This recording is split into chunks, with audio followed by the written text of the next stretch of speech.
We have everybody? All right. Thanks for being here. Thank you. Okay. Are we talking about fair trade? Yay! Are we talking about fair trade for working families? Woo! There we go. Let's go. Keep going. Keep going. All right. All right, I'm there. I'm there. Good morning. Good morning. Good morning. Thanks so much to everyone for joining us. I am delighted to be here with Congresswoman Debbie Dingell, Congressman Steve Lynch, Congressman Chris Deluzio is going to join us shortly, Congresswoman Rebecca Ballant. We have Raj Shakura from UAW, Roy Hausman from the Steelworkers, Lori Wallach from Rethink Trade, Melinda St. Louis from Public Citizen, and Jason Walsh from the Blue Green Alliance. And Maxine Waters, who's right here next to me. Okay. So listen, it's really great to be here, and to all of you with the signs, etc. It is about working families. It is about fair trade. That is what we are all about. We are in a cost of living crisis today. American people need relief not just from high prices, but from decades of failed trade policy that have helped bring us to this point. The U.S. has lost millions of jobs over the last 4 decades through waves of offshoring due to artificially suppressed wages and lax environmental regulation in foreign countries. Our trade policies have enriched corporate interests while impoverishing workers. President Trump ran on restoring American manufacturing and reducing our trade deficit, but his chaotic tariff-driven policy has only created more uncertainty, hurting small businesses, costing families more than $1,800 each year, last year. And while big companies have reaped the benefits through price gouging and now court-ordered refunds, relief they are unlikely to pass on to consumers. Today, President Trump is in China, suing for peace to end his failed trade war, and having brought with him over a dozen CEOs from companies like Apple, BlackRock, and NVIDIA, all jockeying to strike deals that will secure their own profits.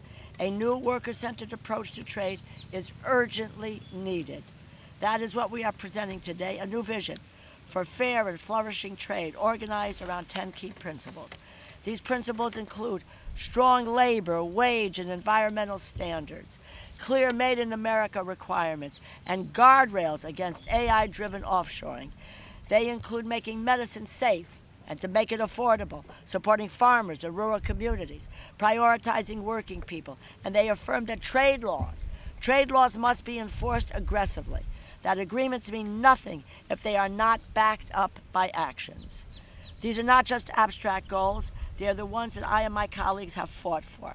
I was honored to be appointed by Speaker Pelosi in 2019 to the House Working Group on NAFTA renegotiation. I fought hard for the USMCA agreement to be different from our trade agreements of the past, which sold out American workers and businesses by looking the other way when our partners abused the workers or cheated to drive down prices.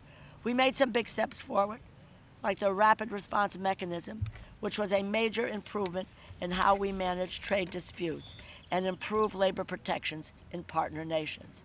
So far, the Rapid Response Mechanism has been used to deliver wins for workers, such as reinstatements after retaliatory firings, improving organizing opportunities for independent unions, and stronger contracts that protect workers. But we need to do far more.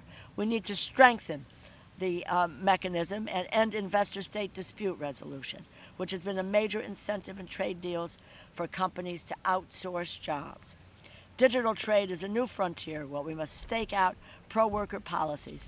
We cannot allow the big tech companies to receive broad immunities and privileges that allow them to exploit workers and evade accountability for their actions. We will stand by these principles during the upcoming USMCA renegotiations process in order to put people and not multinational corporations first. The original agreement was always meant to be a floor and not a ceiling. It is time for us to raise the bar again on behalf of American workers.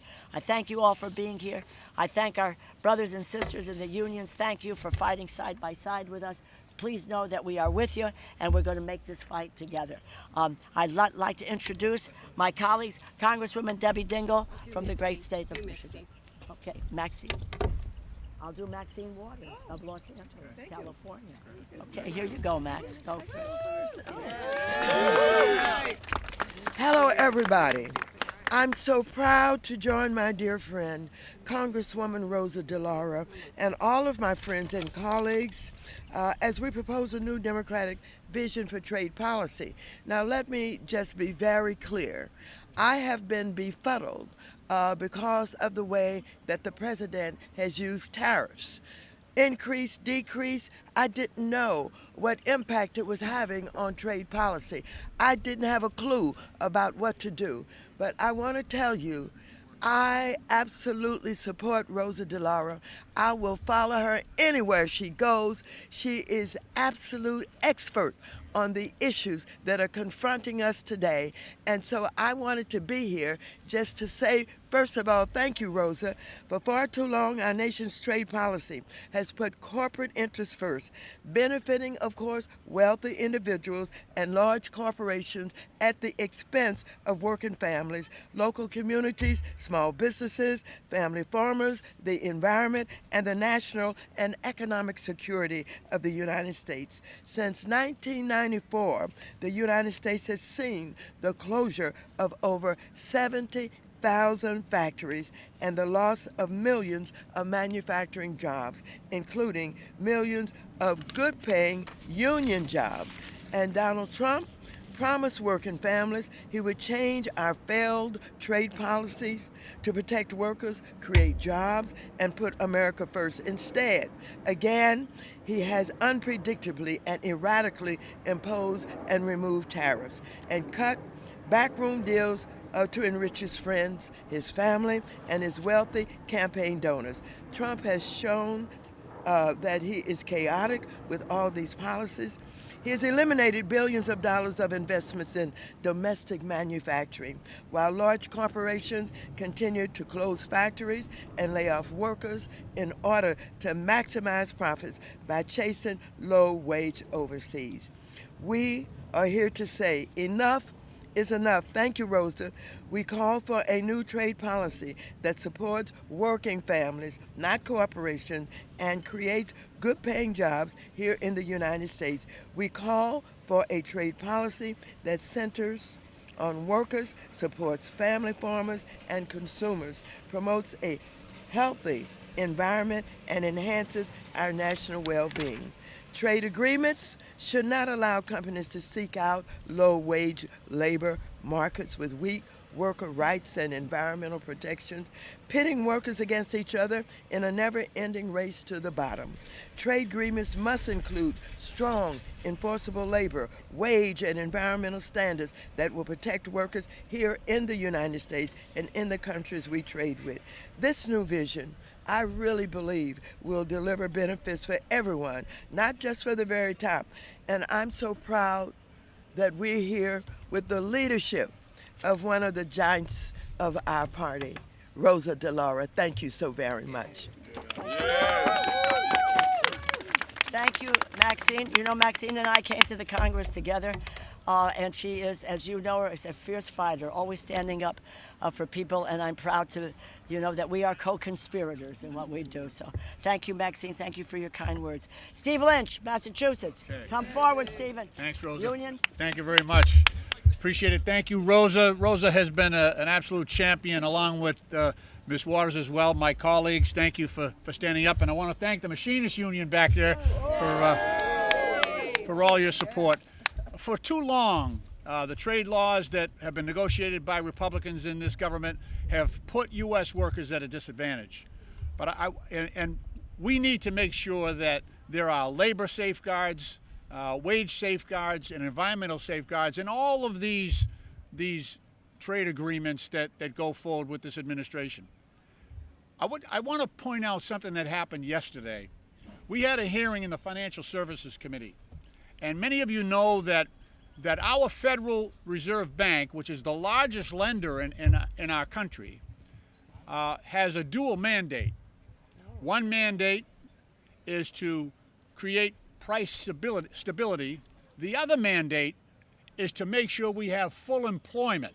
So it's worker focused, and it's been in place since 1978. Yesterday, the Republicans on the House Financial Services Committee put forward a bill that said We don't want the Federal Reserve to protect full employment anymore. We want to eliminate the dual mandate. They don't want to eliminate the price stability piece on inflation. They want to eliminate the protection for workers and the protection for full employment. That tells you exactly what this administration is all about. That tells you exactly where the Federal Reserve wants to go under Kevin Warsh and his new leadership. So we have to make sure that we fight that. That passed. Every single Republican on that committee voted for that bill to strip the protections for labor. That's one of the key tools to protect full employment is contained within that dual mandate.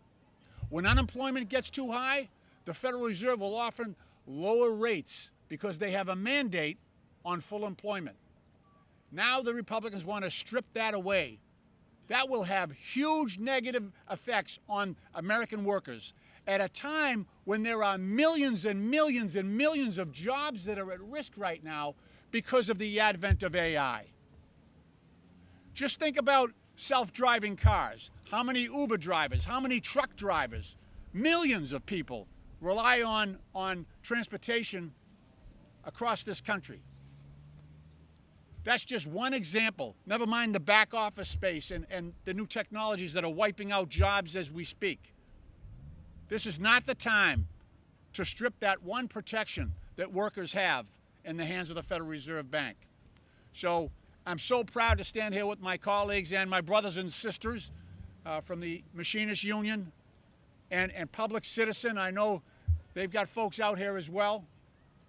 If we stick together and we fight hard, we can push back on these anti-labor and anti-worker provisions and anti-worker trade agreements. So I'm very proud and just want to say thank you to Rosa for all her great work. Thank you. Thank you. Thank you. Thank you for firing us up here, Steve. You know, when we did stand and work together, we were able to defeat the Trans-Pacific Partnership Agreement, and we're going to do these kinds of things again with all of you. Let me now introduce a real fighter and someone who's well known in the labor community, and that's our colleague Debbie Dingell from Michigan. Deb? Thank you.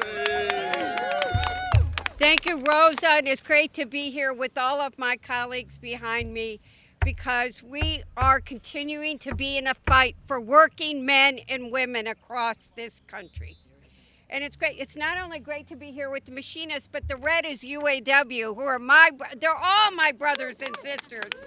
But when I got elected to Congress, NAFTA was the worst trade policy in the history of this country. It shipped their jobs overseas. We have closed plants. And when you come to my district, I know some of my other colleagues have the same thing. You've got closed steel plants. You've got closed auto plants. And we are going to bring manufacturing back to this country. We're going to make sure American men and women have jobs. And it's not only an economic security issue, it is a national security issue. For too long, trade policy has been written in this country by corporations, not for the working people. Now, I worked with this whole group of people. My speech is getting thrown out as usual. I worked with everybody behind me.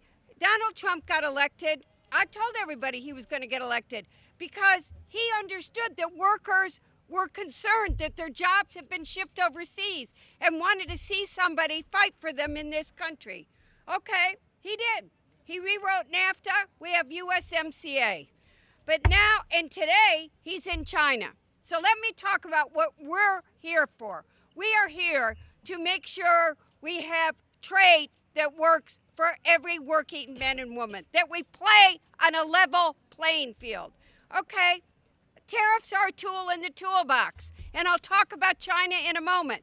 But chaos that increases the household cost of American families by $5,000 is not helping working men and women. It isn't. It's been done chaotically. Tariffs that level a playing field when you're competing with China, that subsidizes its product, manipulates its currency, sets up an infrastructure to help them, and uses slave labor is not a level playing field. And that's what we're supposed to compete with. And now, you know, when he campaigned, he said he wouldn't let China manufacture in this country.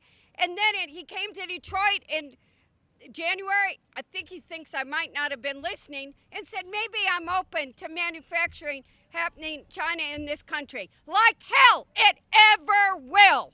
And one of those rare bipartisan moments, we had 75 signatures on a Democratic letter, 53 signatures on a Republican letter, and legislation's been introduced in both houses. We need trade that keeps it on a level playing field, that keeps American jobs here, not that someone comes in and lowers the cost of their product by subsidizing it, puts industry out of work, steals our intellectual property, and then screws the American worker. That's not fair trade. So today we're standing together with the American workers saying, let's work together. And USMCA needs to be renegotiated, period. It had goals, we haven't accomplished them, and we're going to make damn sure China doesn't locate in Mexico or Canada and say they're a North American company. Not going to happen. We need trade agreements with real enforceable labor and environmental standards. We need strong enforcement standards, and we need to enforce them. A mechanism. We need to protect our intellectual property, and human rights matter. We've got to make sure that we are investing and supporting American manufacturing and workers. And that means keeping health care affordable, supporting our farmers, ensuring that offshoring doesn't gut another generation of manufacturing. And another reason we got to bring it back, you think about, when Rosa talked about our medicine, how much of our medicine is made overseas? A staggering figure, staggering. We need to make sure that America, the United States, can take care of the United States with our manufacturing, protecting our jobs. So we're all going to work together to make sure we have trade policy that protects the American worker and doesn't screw them. Thank you. Thank you. Whoa. All right. You know, with that kind of vigor and fierceness and everything, we will stand together and continue to do that. Thank you, Debbie. Thanks for all the work that you do on behalf of America's working men and women. Now it gives me great pleasure to introduce a real dynamo from Vermont, and that is Congresswoman Becca Balint. Thank you so much. Thank you so much. Hey, good morning. I want to start by thanking my colleague, Rosa DeLauro, who we all know is such a fighter, a real bare-knuckle brawler. That's how I think of her. Thank you so much for bringing us here today. I have the honor of representing the entire state of Vermont. We are tiny but mighty, and as a rural border state, I can tell you we understand all too well that bad trade policy has real consequences for working people. Our farmers, our small businesses, our manufacturers, those in the hospitality industry, and our workers depend on stable, fair trading relationships. For too long, Vermont has been squeezed from both directions by corporate written trade deals that ship jobs overseas and by Trump's reckless it's a tariff regime that have created uncertainty and hurt our businesses both economically and reputationally. This resolution is a declaration that we are done. We're done with the chaos. We're done with the race to the bottom for workers.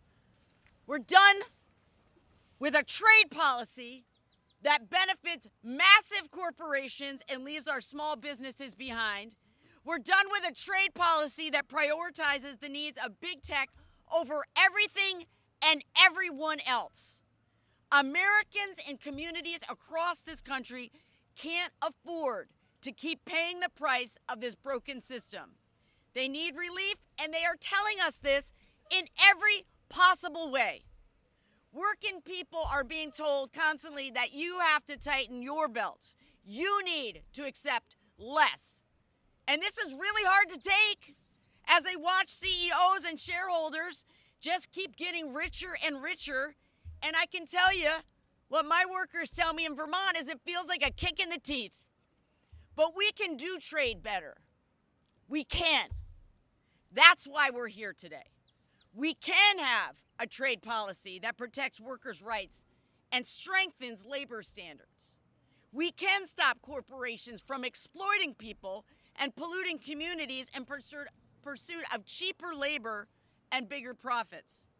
We can have a trade policy that measures success not by corporate profits, not by how well the wealthy are doing, but by whether workers are doing all right and whether they see real opportunity from themselves and their kids. That's what this resolution is all about. That's why we're out here. That's what we're fighting for.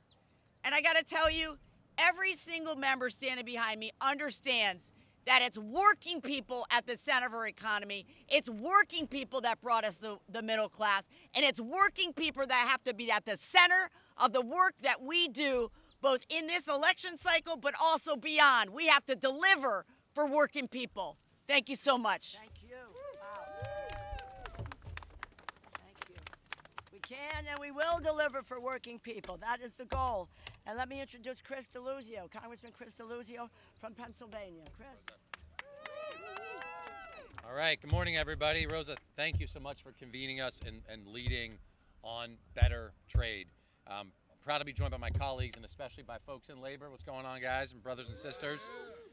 I'm from Western Pennsylvania. You come with me to my district, I'll take you through the AK Valley, I'll drive you out the Ohio River, and you will see, frankly, the cost of deindustrializing America. We still make stuff, but my goodness, it's a shell of what it once was. And it is a consequence, it is a result of policy choices that people here and in the White House over decades in both parties have made at the expense of American workers, at the expense of our industrial power.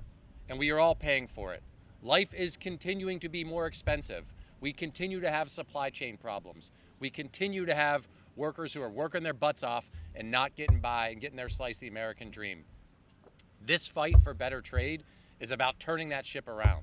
It's about making different choices in our government, choices where workers are not an afterthought or collateral damage and a race to the bottom for the weakest labor rules, the weakest environmental rules.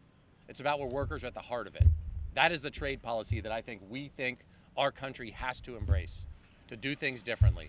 I'm not looking for Band-Aids. I'm not looking for slowing down the bleeding. I'm looking for changing our industrial and trade policy in this country. That's what the American people want us to do. And whatever promises Donald Trump has given, his trade war has been a disaster. You talk to businesses that want to invest in this country, they don't know how to plan when you've got tariff levels changing week by week, day by day. And that costs American jobs. So we are calling for a very different trade approach to put workers at the heart of it, that reindustrializes this country. And I know we're all ready to do our part to make it happen with labor right alongside us. So thank you, Rosa DeLauro, for convening us. Speak eloquently of your state and what the problems are. But we don't do this as member of Congress alone. We do it and we're standing side by side with labor in this effort. And we have and we will continue to do that. It's been a strong coalition over the last several years. And we've made some gains, but we're about to make some more gains and move us in the direction of making sure that workers are at the center of our trade agreements. Let me introduce Raj Shakora from the United Auto Workers. Raj. Hey, Raj. Raj.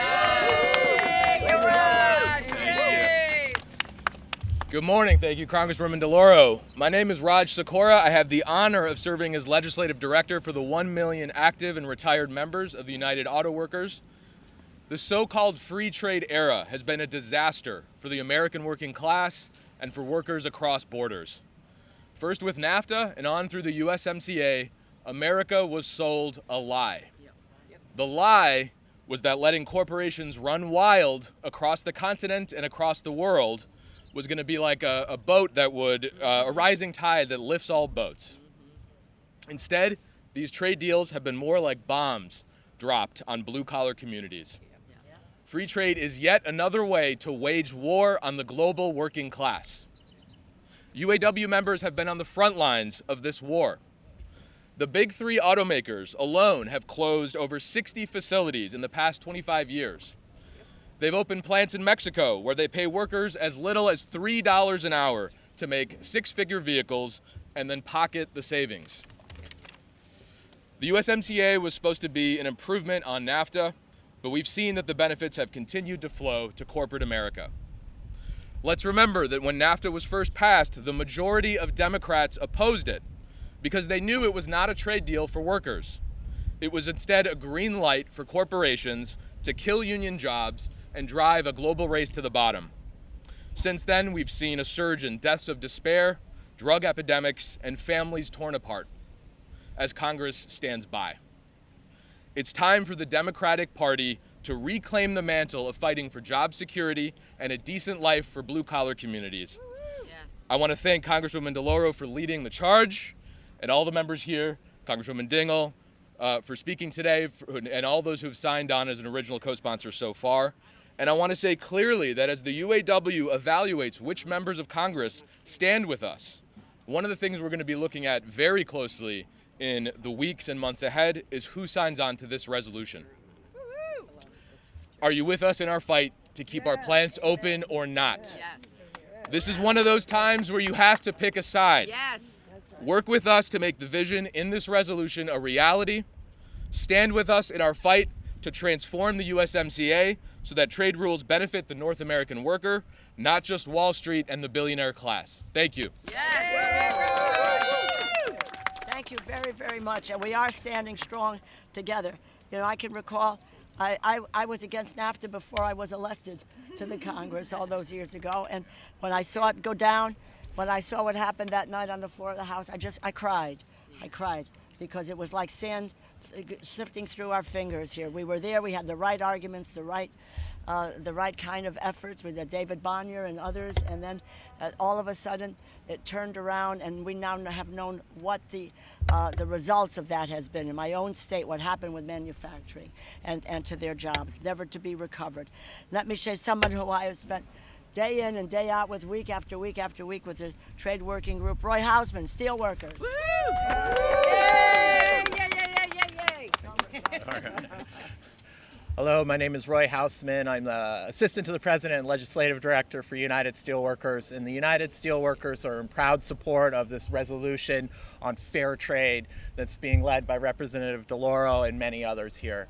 And let me tell you, I want to, from our union's point of view, we've talked about some very big issues today, about the environment, about labor standards, about the rules setting on trade. But it is also, our International President Roxanne Brown highlighted just this week in a blog post about Nancy Rodriguez. She's a woman that works at a steel mill in local 6787. She went down to Mexico here just a few weeks ago. She only packed 4 outfits for that trip, and the rest of her luggage was full of PPE, or personal protective equipment, so that she could hand it out to the workers there, because those workers don't have the same access to PPE that American workers have. Think about that. That's your hands, that's your body, your physical presence, and that we don't set our trade rules to ensure that those same rules and standards that we want in America that a corporation has to follow in Mexico or in Indonesia or anywhere else across the globe.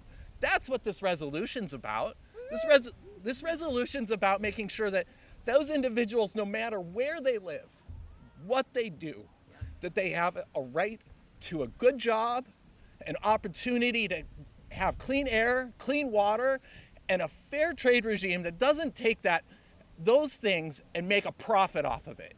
It's about making sure American workers here know that when they are competing, they aren't competing down, they're competing up. And this is why the steelworkers are going to fight so hard to make sure, and as Raj has pointed out, the steelworkers endorse this, and we're going to watch. We're going to make sure every member of this Congress knows that this resolution is a place forward, not a place back. So thank you so much. We look forward to working with you all. When I say fair, you say trade. Fair. Trade. Fair. Trade. When I say working, you say families. Working. Families. Working. Families. Okay, you got it. That's good. And let me just say someone who has been this beyond the word champion for American workers, men and women, and that's someone who lives, breathes and is part of her DNA is what we do with regard to trade agreements and how they need to be beneficial for American workers. And that's Lori Wallach from Rethink Trade. Lori. Yay, Lori! Yay! Yay! My name is Lori Wallach, and I'm the director of Rethink Trade, and it's an honor to be here today with so many champions for working Americans. Rethink Trade thanks Representative DeLauro for her Fair Trade for Working Families resolution and appreciates the original co-sponsors representing every stream of the caucus who, 201, are champions for working people and economic security for all Americans. Today, President Trump is in China with literally a plane load of oligarchs looking to enrichen themselves instead of Trump fighting for a trade policy to benefit most Americans. Too much of Trump's trade policy has been oligarch first. Instead of fighting for working people or American manufacturing, with tariff cuts for friends and families' economic benefit, deals using that incredible leverage of the American market to get countries to back off on food safety or help big tech by deregulating, instead of, for instance, countering rampant trade abuses, currency manipulation, pressure on independent unions, pushing down wages, subsidies. But the failed Bush-Clinton, Bush-Obama neoliberal trade policy was also a disaster for working families and put corporations, chronic job offshores, big pharma first and did horrific damage to workers and their communities nationwide. Representative DeLauro's Fair Trade for Working Families resolution paves the different way forward on trade this country needs. It's a break from the failed neoliberalism and Trump's tariff chaos. The trade policy that Representative DeLauro outlines would support American workers getting good wages in the new facilities we need to grow across the country, where with good environmental and health safety, workers can be producing more quality goods and services for their fellow Americans who will be paid enough to be able to buy those things, which would also strengthen our national security and our resilience by making more here and diversifying the countries from which we import. Most Americans want that very future, and Representative DeLauro's Working Families Resolution, Fair Trade for Working Families Resolution, is that path forward. So we strongly support this resolution. We also will be measuring members of Congress by whether or not they join the trade policy these members are outlining that puts American families first. Thank you very much. Thank you. And Lori has been such a confidant and mentor to all of us. And it gives me great pleasure. Where's Public Citizen? Where's Melinda? Here we go. Melinda St. Louis, Public Citizen. Go for it. Thank you. I'm Melinda St. Louis. I'm the Global Trade Watch Director at Public Citizen. And on behalf of our 1 million members, I'm thrilled to also stand here with Representative DeLauro and these amazing congressional champions, as well as our friends from labor and the environmental movement, to introduce the Fair Trade for Working Families resolution. Because we know that we're at a crossroads between a future where billionaires and corporations squeeze working people into oblivion, or a future where workers are respected and where people who work for a living can actually earn a living. At Public Citizen, we've been monitoring U.S. trade policy since NAFTA and have documented how these deals have contributed to the global race to the bottom and a skyrocketing gap between the rich and the poor. Unfortunately, for decades, elites from both parties embraced a trade model that consolidated corporate power, offshored good union jobs, and exploited workers in other countries, with many of them forced to leave their homes to seek a better life for their families. Donald Trump then came along and won 2 elections, in part because he understood workers' fears and anxieties. He preyed on their real concerns about the unjust global trading system, and he offered them a scapegoat. Other countries that supposedly took advantage of us and our immigrant neighbors. But we all know who the real culprits are. The corporate giants that rigged the system in their favor and have been making a killing ever since. Instead of fixing the problems with our trading system, Trump has launched chaotic tariffs to bully countries and companies into secret deals that fuel his authoritarian agenda. If we're serious about revitalizing U.S. manufacturing and creating and supporting good-paying union jobs, we need big, bold ideas for a trade policy that actually centers workers and communities.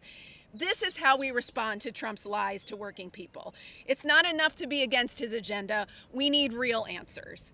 And that's why we will be mobilizing our million members to urge their representatives to co-sponsor the Fair Trade for Working Families resolution. This resolution outlines clear principles for future trade policy, including guaranteeing fair wages, preventing offshoring, promoting safe food and family farms, ensuring a healthy environment, and ending special corporate rights. Every member of Congress who claims to support working people should sign on to the Fair Trade for Working Families resolution, because they need to prove to their constituents that they have a real plan that uplifts workers, protects the environment, and fights corporate power. And Public Citizen will be alongside you to do it. Thank you, Public Citizen. Jason Walsh, Blue Green Alliance. Where are you, Jason? Come on. Good morning. I'm Jason Walsh, Executive Director of the Blue Green Alliance. 20 years ago, the Steelworkers Union and the Sierra Club came together to form BGA and advocate for the shared priorities of the labor and environmental movements, based on a belief that we shouldn't have to choose between good jobs and a clean environment, that we can and must have both. From day one, centering fairness in U.S. trade policy has been a foundational principle of our coalition. We were born out of a sense of injustice, felt by union members and environmentalists when confronting a global trade regime that enriched multinational corporations at the expense of people and the planet, and standing shoulder to shoulder to fight against it in the halls of Congress and in the streets of Seattle. We have made some progress over the last 20 years, but we still face trade policies that reward companies for offshoring, that promote a race to the bottom on worker rights and environmental protections. It doesn't have to be this way. We do not have to accept this status quo. We will not. We can craft trade policy that helps companies build strategically here in the United States and offer workers fair wages and safety while manufacturing responsibly in ways that protect our air, land, and water. We can hold companies accountable through real monitoring and enforcement when they violate or circumvent labor and environmental and health standards. And we can use trade policy to encourage companies to make innovative products here in the United States so we can claim leadership in a world where clean technology manufacturing is more important every day. Donald Trump came into office promising an American first trade policy. But over the past 15 months, his approach to trade has failed to raise standards for workers or the American people. Instead, we've seen trade used as a tool of political gamesmanship and corruption by the wealthiest and most powerful people on the planet at the expense of the rest of us. It's time for trade agreements that strengthen workers' rights and environmental standards, trade agreements that are coupled with strong investments in American manufacturing and American workers. It's time for a race to the top on trade, and we need to start now, as this resolution demands. I want to thank Congresswoman DeLauro for her leadership and all-around fabulousness. I want to thank Congresswoman Dingell. I want to thank all of the members who were standing with all of us to fight for fair trade policies that are putting working people, our communities, and the environment first. Are we ready to fight for fair trade? Are we ready to fight for this resolution? Thank you. Thank you. I just will say, you know, Jason, you said something. We are not going to accept the status quo. We're not. We are united. And you have members of Congress here who are all fierce advocates. These are not people who are afraid to stand up and make the fight. Everyone here, and I think we have somewhere between 20 and 25 co-sponsors of the original co-sponsors of the legislation, which has been dropped. And then we make a commitment. It's hard to make promises in the business that we're in, but to the labor community, to the working men and women in this country, our promise is that we will stand with you, fight with you, and we want to make sure that we are promoting what is best for American workers. They deserve that. They work hard, and we are not going to be in the business of demeaning them and telling them that they can't have what they need to protect their families and their economic security. That is not the case. And you know, when we have been together and we fought together, so I go back to the Trans-Pacific Partnership Agreement. We met day in and day out, and we succeeded in that effort. And now we need to do that same kind of strategic thinking as we move forward. If there are any questions, we're happy to answer them. It's a simple document. It's a democratic vision for a trade policy. You know, trade agreements must include strong, enforceable labor, wage, and environmental standards.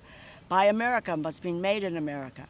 Trade and domestic policy must work together to stop offshoring and support American jobs. Trade policy should not provide a competitive advantage stemming from pollution, exploitation, or industrial theft. Trade policies should make medicine safe, reliable, and affordable. Trade policies should support independent farmers, rural communities. Trade agreements should include guardrails to prevent offshoring spurred by certain applications of advanced technology like AI. Trade must be used to defend workers and industry and secure special favors or bully allies. Trade policy making should prioritize working people and not corporations. Trade laws must be enforced aggressively and loopholes must be addressed. That is simply the policy that makes sense for us to follow, and it was put together and designed by everyone who was here and others. We are committed to this. We need to get the networks of unions, of others around the country to get their members to sign on, and let's move forward. Thank you. Thank you, thank you, thank you. Questions? Okay, thank you all. Yes. Tell me where you're from.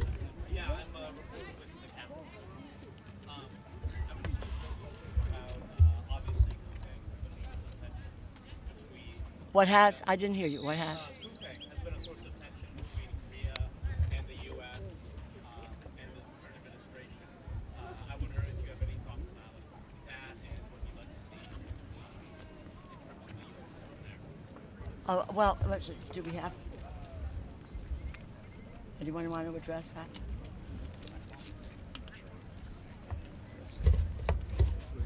I'm unclear as to what the ask is, or what the question is. Yeah, I don't know how much you've been following Coupe. Obviously, the administration has been arguing that South Koreans are discriminating against the Coupe, which is called the Amazon of South Korea. I was wondering if you'd like to see any change in the administration's stance there as regards. Well, it's not unlike what we want to see, what we're doing, you know, here. We want to see that internationally as well, is that people have the opportunity, to be able to, have access to a fair trade, and that one group is not, imposing strictures or regulations on others or holding people captive here. So that is, it really is to provide people with the opportunity to be able to make their way economically. Okay, thank you. Yes? Kind of a quick one. The criticism seems to be of the tariffs that they're chaotic, that they're kind of going up and down. Does that mean that you still support the 232 tariffs, the ones on autos and steel specifically? Yeah, I mean, look, the tariffs. We've said that, and they've increased. They've raised concerns. Actually, the data is about $1,800 per family. But yes, I think we need to deal with 232. We need to protect industry when we are seeing foreigners dumping a product here. That's to the detriment of our workers. A trade policy has a number of pieces in it, and there are various tools. It's not all the same. So we can use it to our advantage. We could use it to the advantage of our workers. But at the same time, what we're not doing is giving away the store. I'm fearful that the president's trip to China with the crew that he's taken with him is going to give away the store there. So, okay. Thank you. Thank you. Hey. All right. I'd like to get a photo with my machinist and you. Okay. So we can, come on. Ross, come on over here, man.